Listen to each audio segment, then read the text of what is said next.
What's going on, everybody? My name's Auren, and today we're going to be taking a look at a Demonology Iceberg. So I think we should just get into it. So let's go. Alright, here we go. Dante's Inferno. In the 14th century, Italian medieval polymath Dante Alighieri wrote what is still considered one of the world's greatest works of literature, the Divine Comedy. It was a three-part poem about the Hopefully that's not afterlife, too loud. from darkness and divine light to a vision of the Christian God. The first part, the Inferno, has been the subject of many paintings over the centuries. It follows the author, Dante, as he is guided by the Roman poet Virgil into the underworld, a realm of suffering where unrepentant humans, mythical creatures, and even deities are pushed to their mental and physical breaking points as punishment for the lives they live. Dante's words painted a horrific picture of hell that has inspired many grotesque paintings. According to Dante, hell is made of 9 circles, and each circle comes with the appropriate punishment for souls in a fashion fitting their sins. For instance, those who did not accept Christ but did not live a sinful life ended up in the first level, where they were not physically harmed and were treated with honor, whereas those who were gluttons for food and drink ended up in the third level, where they would be constantly devoured and excreted by other gluttons for eternity. Treachery was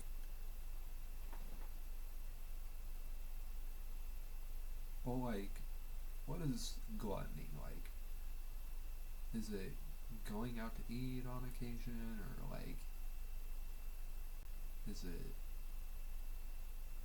how much is overindulgence is what I'm getting at.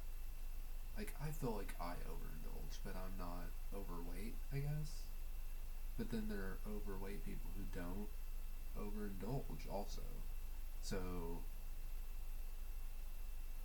I don't know. Just saying. the 9th and deepest level.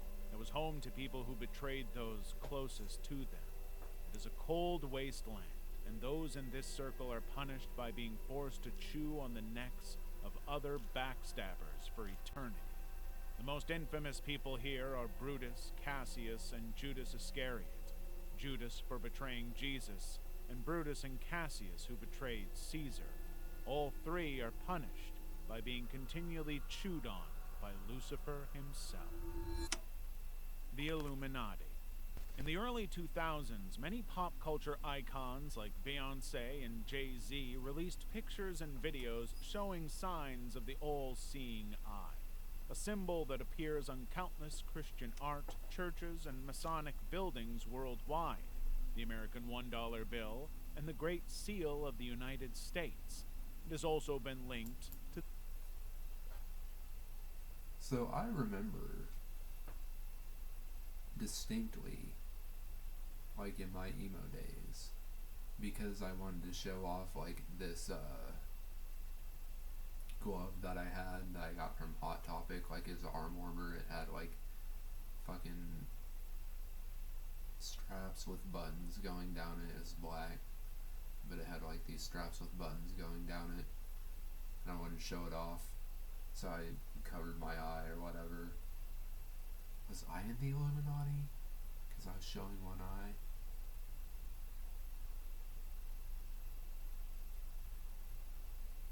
Shit, how'd they get me? Am I still in? Why am I not rich and famous?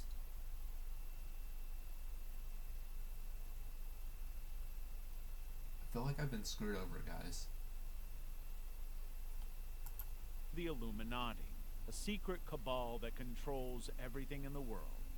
This group has its roots in another secret society, the Bavarian Illuminati. It was founded by a German law professor named Adam Weishaupt in 1776. He planned to attract the world's elite so the cult could influence political decisions when they came to power. The secret society had unusual symbols like owls and members used pseudonyms to avoid identification. Within 9 years, the group grew from 6 to a few thousand. They had several influential members and might have been well on their way to ruling the world.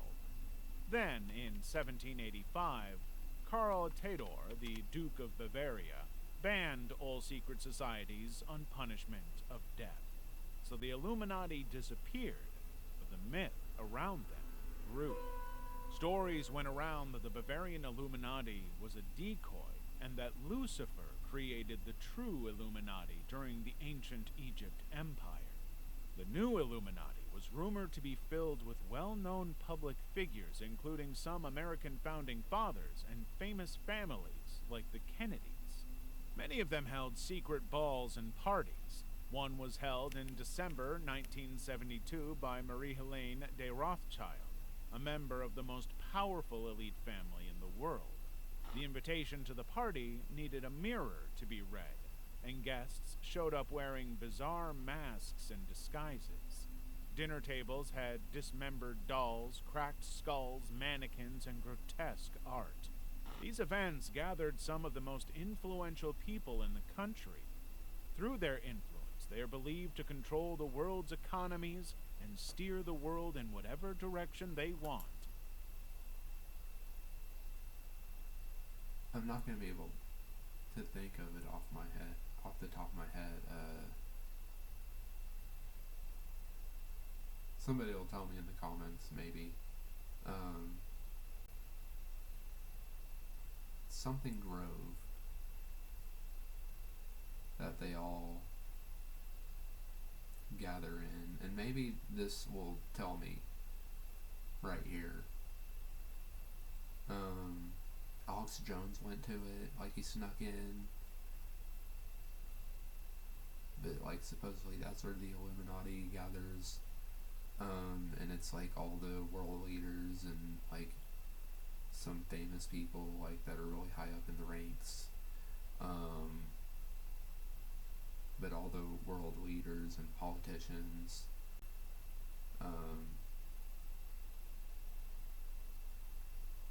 what is it called? I don't know. It doesn't matter. Maybe the video will tell me. Maybe somebody in the comments will tell me. I don't know. Anyway, let's continue. From significant wars to economic recessions. Their final plan is to start World War III and usher in a one-world government. And we're about there. Just saying. Lucifer. In Christian theology, Lucifer, also called the morning star, was one of God's earliest creations and the twin brother of Archangel Michael. He's described as the most beautiful and brightest of all creations. Lucifer was also a talented musician and was second only to God. But when God created humans, he told all the angels to worship them. Lucifer became envious and rebelled. Several other angels took his side, leading to a war in heaven. The battle ended with Lucifer and his rebel angels being kicked out of heaven to hell. If you want to see a dope battle between Lucifer and the angels in like a music video, you should watch Hallelujah by Black Veil Brides. Awesome music video, awesome music, just all around good video and good music video. Anyway, we'll continue. Where they lost their angel status and became dark demons. The Christian Bible is filled with stories of Lucifer trying to sabotage God's plan for humans by appearing on earth. He turned into a snake and deceived the first woman God created, Eve, to break the rules and eat a fruit she wasn't supposed to. As a result, Adam and Eve were kicked out of the garden.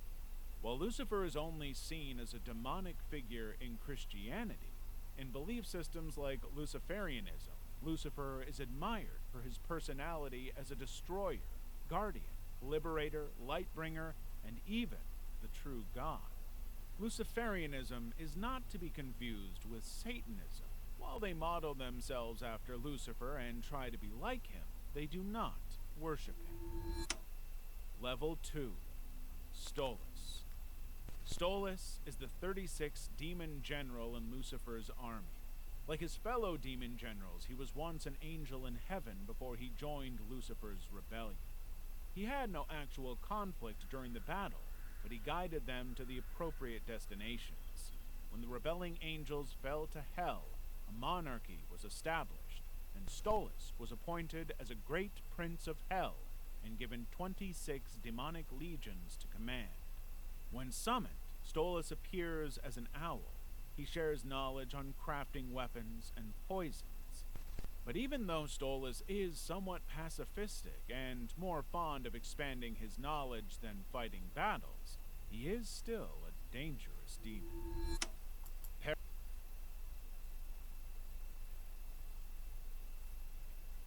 I mean, that's pretty dope. He'll tell you how to make poisons and, like, weapons.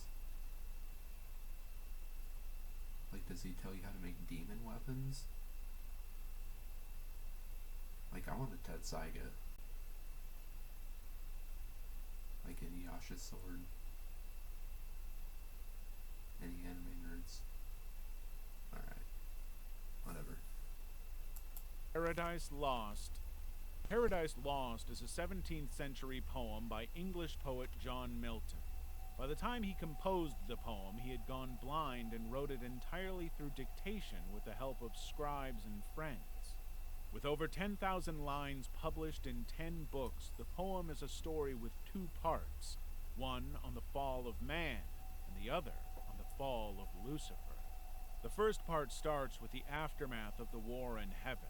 Lucifer, who tried to take over heaven, has been defeated and banished to hell, a place of fire and torment, along with the other fallen.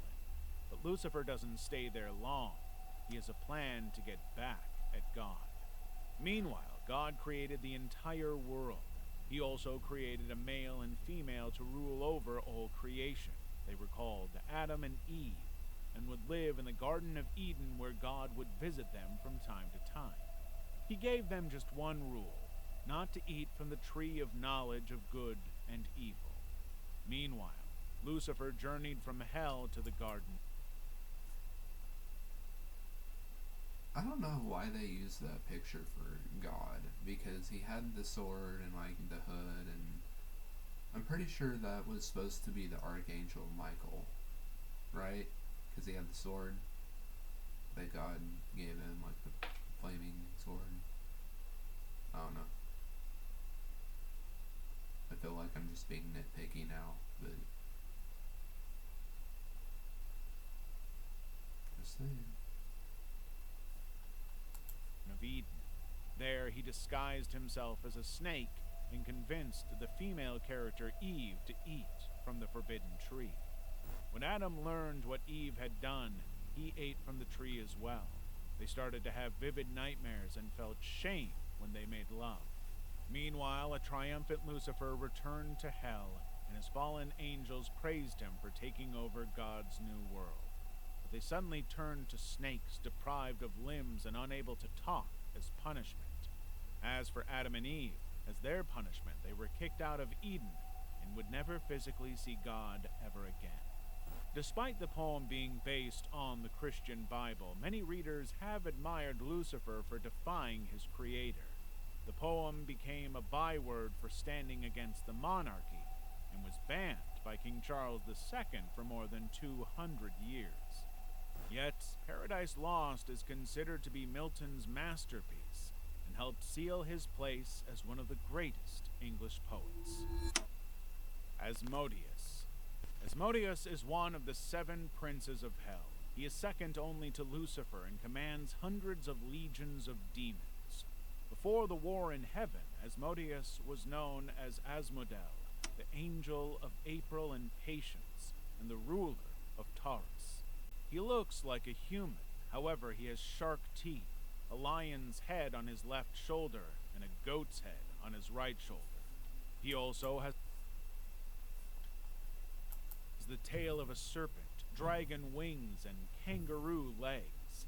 His terrifying appearance is supposed to cause fear in humans who end up in hell.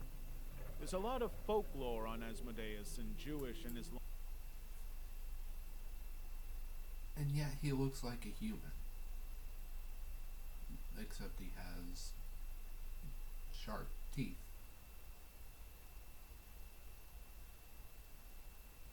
But he looks like a human. And then they go on into all this other shit. Because that's what humans look like. Apparently. What?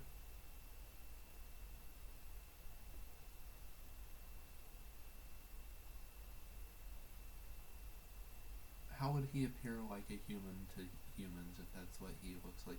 And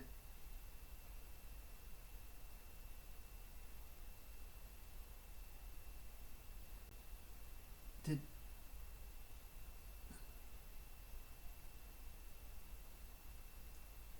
I'm not that high, dude.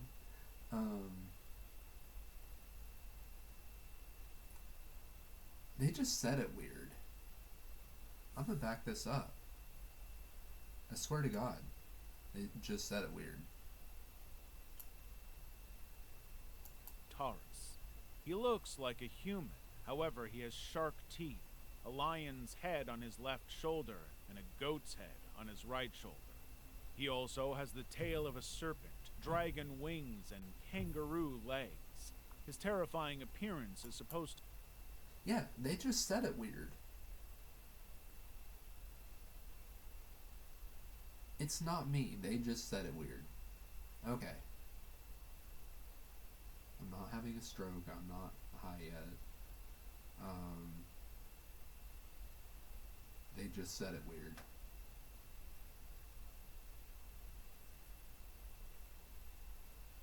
I think what they're saying is if he appeared on Earth, he could make himself look like a human.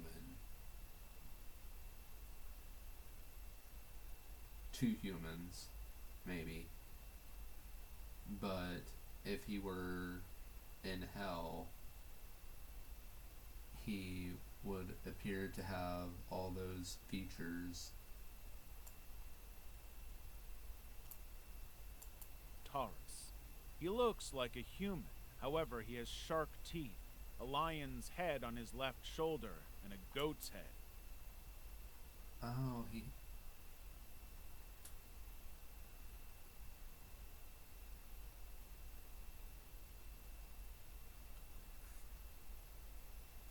I see what they're saying.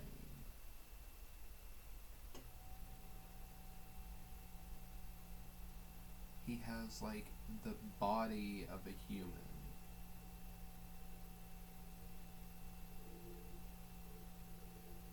And one human head.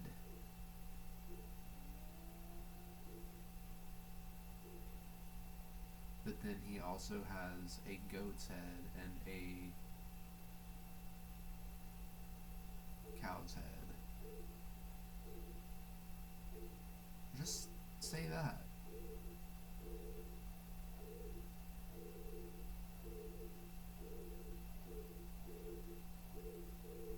Say something like, I don't know, more appropriate than he looks like a human and then being more confusing. On his right shoulder. He also has the tail of a serpent, dragon wings, and kangaroo legs. His terrifying appearance is supposed to cause fear in humans who end up in hell. There's a lot of folklore on Asmodeus in Jewish and Islamic texts. In one, he was summoned by King Solomon, who tricked him into constructing his temple. But another Jewish and Islamic lore says that Asmodeus threw King Solomon far away and took the throne, ruling over Israel for years. When Solomon returned, he banished Asmodeus into a rock and took back his kingdom. Deal with the devil. From books to songs and even movies, the media offers many teasers about deals with the devil. A deal is a pact made between a person and a demon, usually trading their souls for youth, knowledge, wealth, or power. A person can also offer the souls of others or kill others to win these favors. In the early Christian witch hunts, to explain the number of children who died at birth, many midwives were accused of making pacts with the devil to kill children or consecrate them to the devil at the moment of birth. While many of these were made up, some made pacts with the devil. One early example was Johann Georg Faust, a 15th century German astrologer and magician. He made a written pact with the devil, promising his soul in exchange for 24 years of service. Faust went on to live a life of pleasures, visiting rulers of nations and even the Pope. When his time was up, his dead body was found in the courtyard, missing his eyes and brains. Another was the Austrian painter Christoph Heitzmann. In 1667, a depressed Christoph signed 2 pacts to be the devil's son for 9 years in exchange for his soul. One was written in blood, the other in ink. When the 9 years were almost up, he went to the church to get exorcised and was able to retrieve the pact signed in blood from the devil. After that, he started making illustrations of the devil he had seen, but Christoph was still having demonic attacks. So he went for a second exorcism and retrieved the second pact. After that, he joined a monastery and spent the rest of his life in a holy order. Mary K. I didn't really know what to say, but like in any of that segment, that one just kind of pulled me in. That was really interesting. I'm getting tongue-tied. Yeah, that was really interesting. Anyway, let's see what Mary Kay Baxter's about. A. Baxter. Mary Kay Baxter was a Christian evangelist based in Florida, USA. In 1976, she claimed Jesus personally took her through hell for 30 nights and heaven for 10 nights, then told her to write about this so people can know that hell is real and how people can avoid going there. The result was 2 best-selling books about what she had seen. When I began to look at the Lord, he said to me, he said, Catherine, he said, I need you to tell the people of the earth what is down in the middle of the earth, which is hell. And in the latter days, I will raise up others that have the same supernatural experiences. And he said, you will be like a pioneer. You will begin to go and tell these stories all over the earth. And I will get your book published, and it will be in every major language in the world. Today, my book is in 89 languages in the world. I've been to 90 nations, and Jesus has done just what he said. He has taken me there. I didn't have the money to do it. He did this. In the book, hell was shaped like a woman, and Mary went into graphic detail describing the sights, sounds, and smells of that dark place of torment, including its evil spirits, cells, pits, and what everyone did, why they were there, and how they were being tortured. While Jesus was showing her all this, there were... Is it not going to tell us, like, what the book said? Like, I want to know what the book said. Like, give me some details. those in hell who cried out to him for help. And in the air, in the flames, was big black letters out of the book of Romans. And it said, lovers of their own flesh more than God's commandments. Men loving men, women loving women, with no fear of God. It was the word of God written in the fire. And Jesus would tell them this too. Okay, she's just like a hateful bigot, like selling like homophobic shit. Gotcha. Okay, I got your grift, Mary Kay Baxter.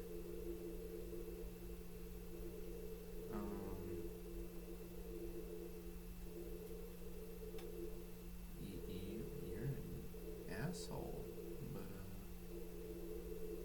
I guess however you can make your money.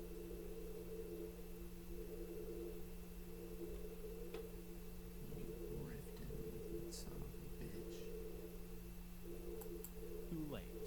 She also mentioned a planet where babies that were miscarried ended up and would grow up learning the Bible.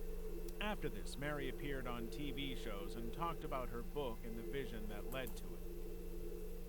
Where children can grow up learning the Bible? Well, congratulations with that, Mary Kay Baxter, because you got that going on too in Oklahoma. Bravo. Hope you're happy. I can give you the middle finger if I could. But we're on YouTube, so we gotta be at least a little bit YouTube friendly. You know what I mean? Mary Kay Baxter. I mean, she's like 50 here, and this is what, like the 90s or something? She's probably dead now.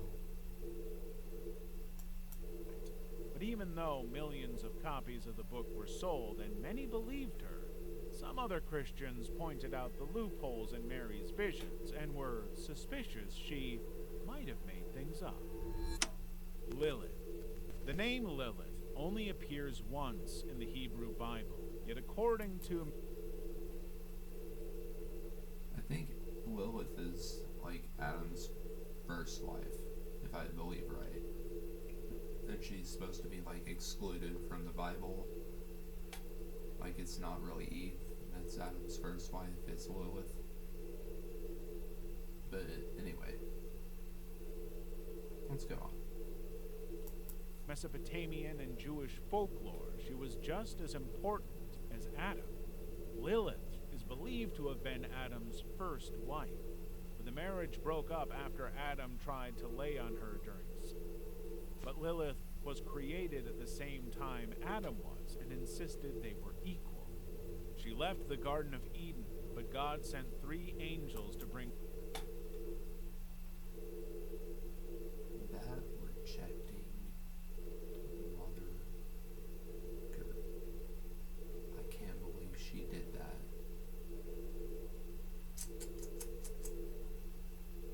How dare she? He has to break up with her now.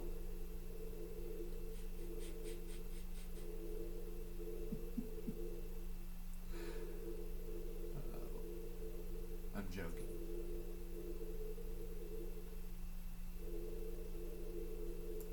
Lilith back. She refused and joined the side of the rebel angels during the impending war in heaven. She also consorted with demons, and she birthed many demonic beings. Lilith is described as the mother of all demons and the one true queen of hell. The angels punished her by killing all her children. Lilith took revenge by devouring human infants and causing miscarriages in pregnant women. The only babies who are safe from her are those who have protective amulets with her name on them, or use incantation bowls with her image in them. Lilith is described as one of the most powerful, sadistic, and malicious archdemons in hell. Those brave enough to summon her gain wisdom and heal their ailments. Level 3. Joy of Satan Ministries.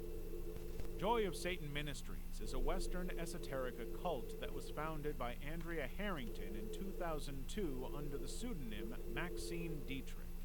Unlike your run-of-the-mill Satanists, they believe Satan and his demons are powerful extraterrestrial beings that predate the Christian creation story. They also believe in the Christian religion and the Bible. They were made up of beliefs stolen from Eastern religions like Buddhism and Hinduism. In fact, it was Satan and his demons who created humanity. Some hostile aliens created Jews. To remove occult knowledge and control humanity, the Jews created a fictional god. Their anti-Judaic, anti-Christian, and anti-Semitic beliefs earned them a lot of criticism, even within satanic circles, who believe that political conversations have no place in spiritual Satanism.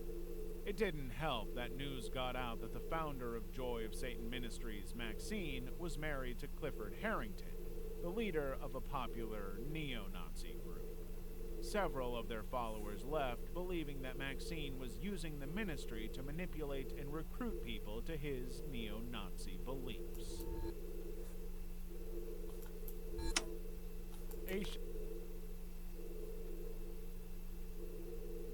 Yeah, that's not good all around. So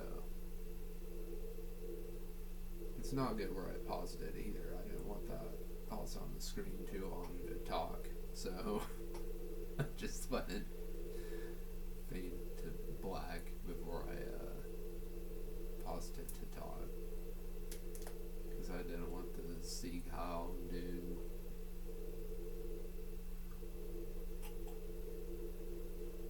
I don't want the Seagull dude up there just doing his solo while I was talking. Anyway, Aisha. There are many versions of what happened in the Garden of Eden. One of them involved a woman named Aisheth.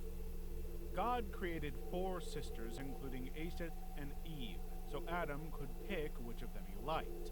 But Adam proposed to all 4, and they all turned him down. Well, all except Eve. Aisheth and the other 2 left the garden and joined the rebel angels. After... So...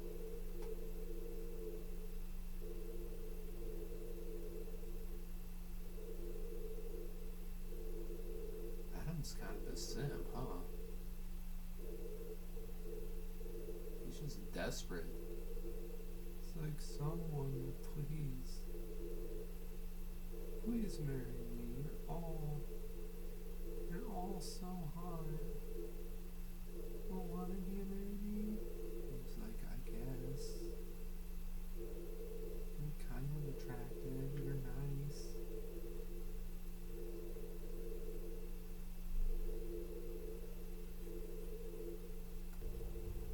I don't know, maybe he was one of these dudes who, was like, it's a numbers game, bro. And, one finally said yes. So, I don't know. Maybe it was that. the war in heaven, she became a queen of demons. In Jewish folklore, she's seen as a seductive devil who tempts men to sin, and then feeds on their souls when they do. Aisheth especially likes to feed on the souls of men that were once virtuous worshippers of God. After eating the souls, she regurgitates these souls back out as hideous monstrosities. Their very ugliness reflects the sins they committed and shows God the imperfections in his favorite creation, man. Those who worship her believe she can break the deepest curses and heal, but she can also bring dark dreams and nightmares. Ars Goetia. Ars Goetia is the first of 5 books in the magical handbook Lesser Key of Solomon. Even though it is named after the biblical King Solomon, no one knows the actual author. It was mostly compiled in the mid-17th century from centuries-old materials and rewritten by modern-day occultists. Ars Goetia is a ranking of Hell's elite demons by hierarchy from the highest, which is the king, to the lowest, which is the president. Each commands a specific number of legions of lesser demons, but higher-ranked members can give orders to the lower ranks. There are 72 demonic spirits in all. Some are pure demons, while others are fallen angels who rebelled alongside Lucifer during the war in heaven. Aside from their rank in hell, the Ars Goetia also provides the reader with detailed descriptions of the demons, as well as their unique attributes, traits, and symbols. Think of it like a yearbook of Hell's best and brightest. Do you know who else is the best and brightest? You are, for liking this video and subscribing. Legion. The word legion comes from the Roman military term for an army of 3,000 to 6,000 men. In demonology, it almost means the same thing. A legion is a demon that is a group of evil spirits combined into one. One legion is made up of 6,666 demons, and they act like a hive mind, speaking in unison and thus always knowing what the other demon is thinking and preparing to do. Originally, legions were multitudes of angels that sang in heaven till they followed Lucifer during the rebellion. They would converge on angels and overpower them with their numbers, devouring their wings. In hell, the 72 demon lords dispatch them to infest and oppress. They can also possess humans and animals. The Christian Bible tells about a man who approached Jesus and said his name was Legion because they were many. And there's 6,666 of them, and they can possess humans and animals. So you never know where they're hiding. They could be here right now. They could be you. Huh. I guess you would know if they were you. I know if they were me. They're not me. I guess that's what I would say if I were hiding, though. But I'm not.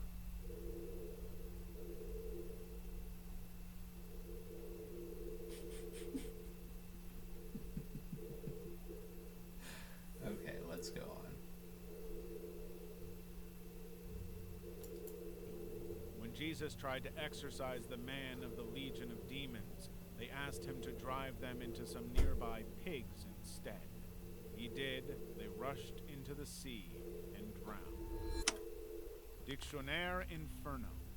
Published by French writer Jacques-Collin de Plancy in 1818, Dictionnaire Infernal was meant to be a skeptical and rational investigation that exposed errors and prejudices of the occult, but it became one of the most influential works on occult and demonology. The book compiled the names, ranks, and appearances of hundreds of demons, as well as their histories and powers. It also dabbled into magic, divination, folklore, and superstitions. Before then, de Plancy was known as a secular student of the New Rationalism, but while writing the book, de Plancy became increasingly pulled in by his studies of demonology. Former admirers of his work only became more confused when de Plancy became a Catholic and rejected and modified his past works. De Plancy wrote Dictionnaire Infernal a bunch of times. The sixth and final edition was released 45 years after he made the first one, but it was also the most popular. It wasn't just because it included famous demons from Dante's Inferno. It was because it had 69 illustrations by Louis Le Breton depicting the appearances of several of the demons. Many of these images were later used in an illustrated version of the popular grimoire, The Lesser Key. Many of these images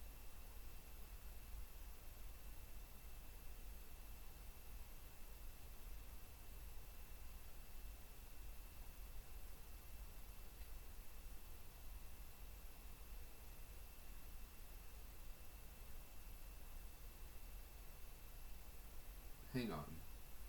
Before I say this, I'm gonna look something up before I pull up a picture. Hold up.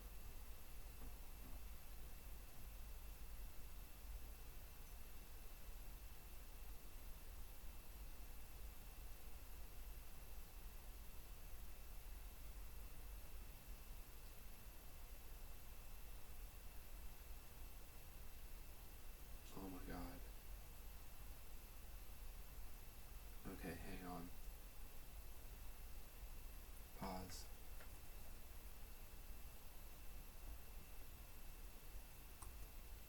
Unpause.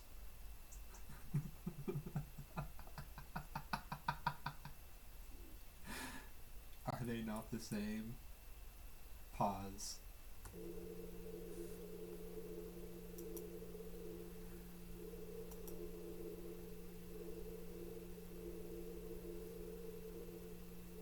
Auren.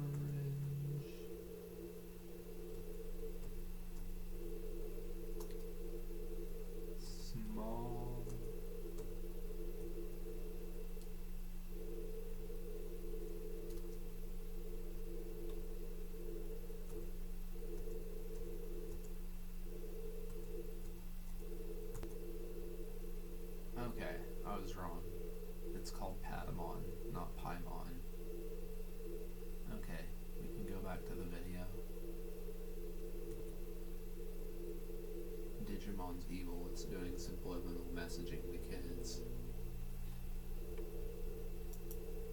To Lucifer.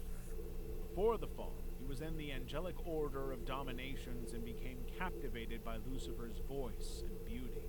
When the war in heaven started, he joined ranks with Lucifer and fell with him. In hell, Paimon was elected as a mighty king and given 200 lead. Oh shit, he's got the ears. He's orange. Oh no. Oh no.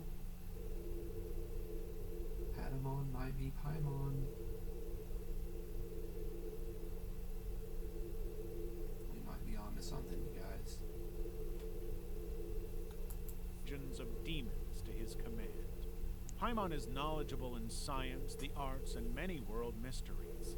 He also grants wishes and can make people do whatever his conjurer wants, so his worshippers go to great lengths to manifest him in the material realm.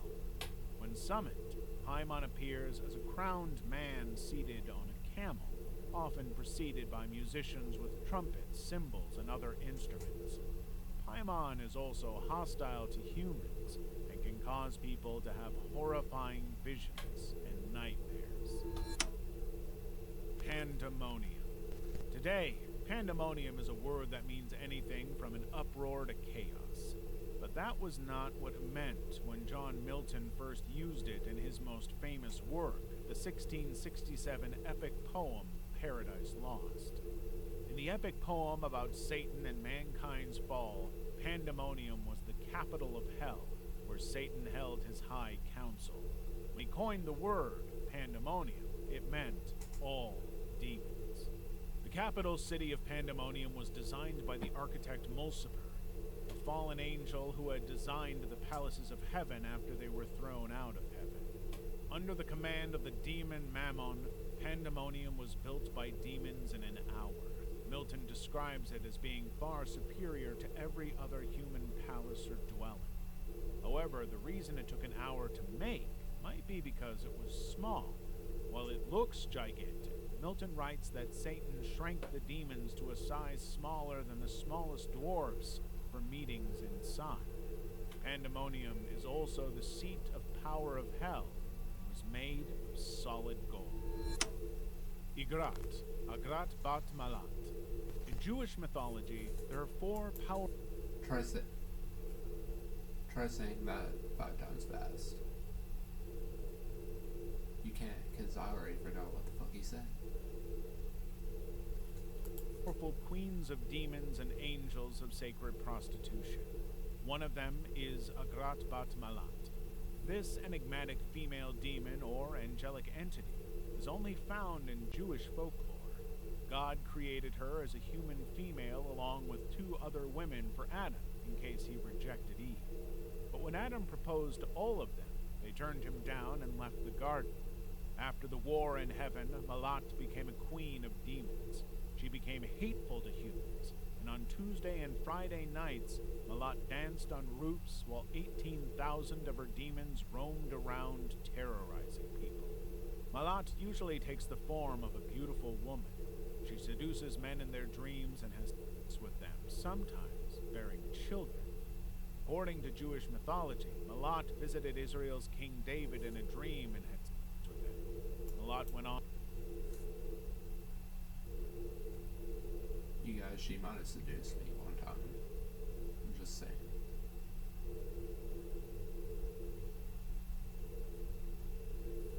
On to have 3 children by him.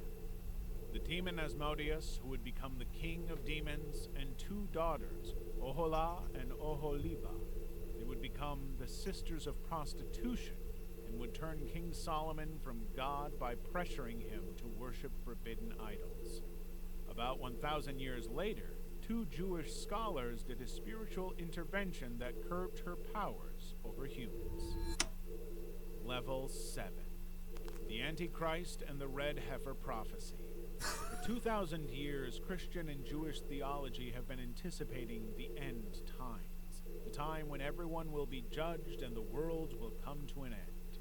They've made many predictions on when this event will go down using signs like wars, famine, and natural disasters like earthquakes. Another sign to look out for is the rise of the Antichrist, a powerful leader who will convince the world that he will bring world peace and establish a one-world empire. This person has a secret plan to control the world and destroy those who don't worship him.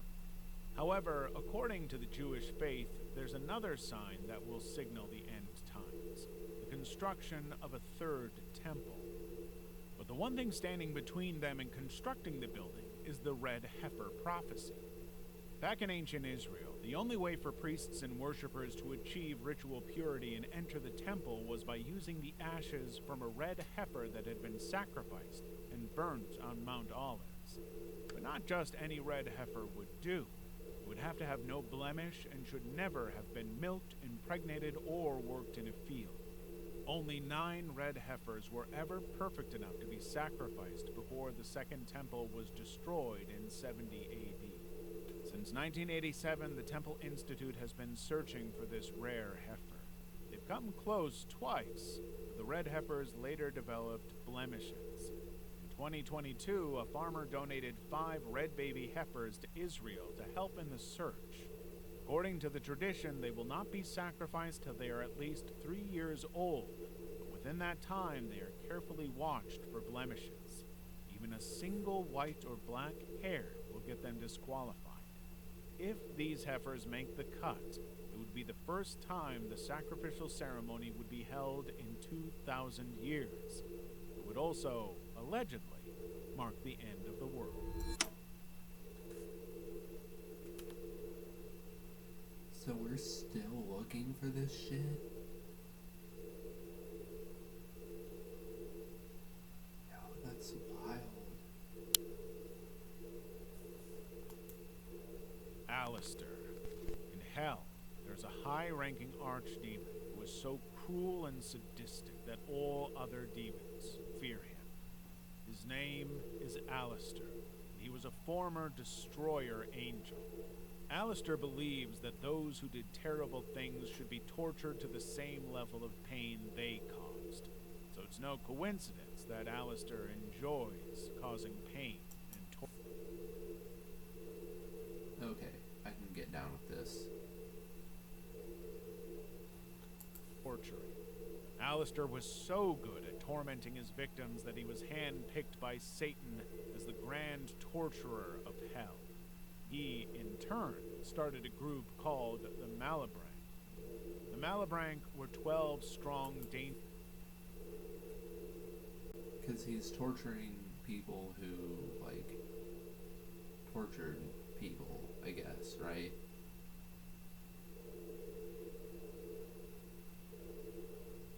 That's why I say I can get down with it.